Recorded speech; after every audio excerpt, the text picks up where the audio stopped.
Welcome to the Sports Buzz. I'm sports editor Joe Harrington. With me is my sports writer Dennis O'Brien. Rocking the Yankees cap, man. They beat the Red Sox. There you go. That's right. We're going to playoff beer, too. Oh, well, there you go. He's also getting ready for hockey season, I guess. But you know what? It's football season here in Texas, and it's high school football season. And we've got some pretty good teams. One started district play. Other teams are starting district play pretty soon here. Let's recap Friday Night Football. Let's lead with Tivy, Joe. How did the Tivy Antlers do this weekend? To say the least, things are back to normal in Tivy land. They put up a lot of points in the first half against Uvalde. Uvalde came in kind of as one of those teams that people saw as a possible district winner. Good quarterback, new system. They looked very out of sync. Uvalde did not look very good Friday, and part of it is because Tivy made them look bad. Tivy played very well on offense and defense, and even had a new quarterback in there, in Tyler Arns, and man, he did great. He was pretty impressive, and so did Parks McNeil, which he threw 2 interceptions in there, and that's why he was taken out. I guess that's probably why you're going to see kind of a mix-up at quarterback the rest of the season, but they have two pretty good quarterbacks there. I always think that the best thing to solve a quarterback controversy is to throw in another quarterback.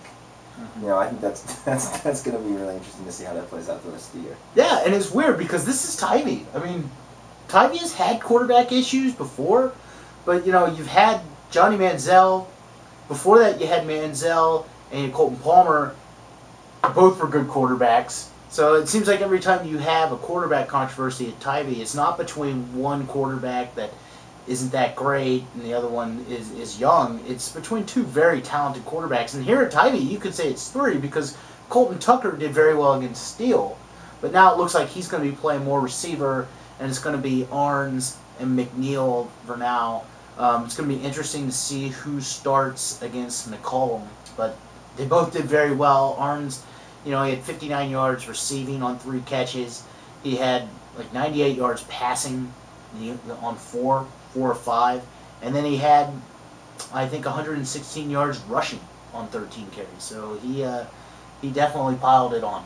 It's got to be great for Coach Smith to have that kind of an athlete there, that kind of versatile athlete who can play 3 different positions and do that so well. I mean, and he's used to it. And and let's not forget the defense didn't allow a touchdown until about the final 2 minutes. And it's funny because you could even see Coach Smith was saying that they didn't end the game like they wanted to, and it's they're up like 54 to nothing.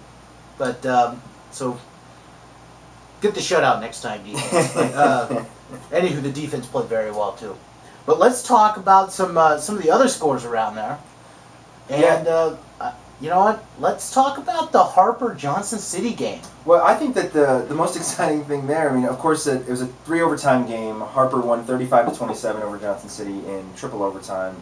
And I think the most interesting thing is the big hero of that game was Guy Stevenson, a freshman who struggled at quarterback in the week 1 loss to Mason. He came up with a 15-yard touchdown run, and then on the ensuing drive, he had a big defensive play where he broke up a pass on an open receiver downfield while playing defensive back. So, that's kind of a huge performance by a young player, by a freshman, stepping up for Harper. That was kind of a big deal. And Johnson City hadn't won.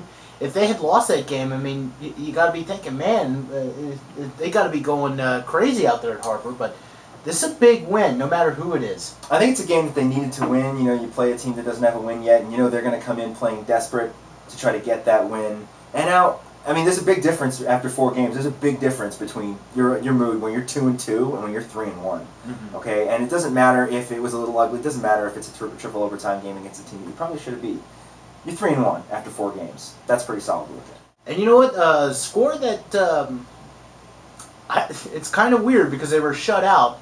But 47-0 was the Ingram Mason score, yeah. And to be honest, Mason's a team that beat Harper 60-6. You could be looking at that and saying that score could have been worse. I don't know what happened. You were there, but how did Tom Moore play against them? Obviously they were shut out and they lost, but What type of effort did you see there? Well, I think one of the things that they tried to do was control the clock.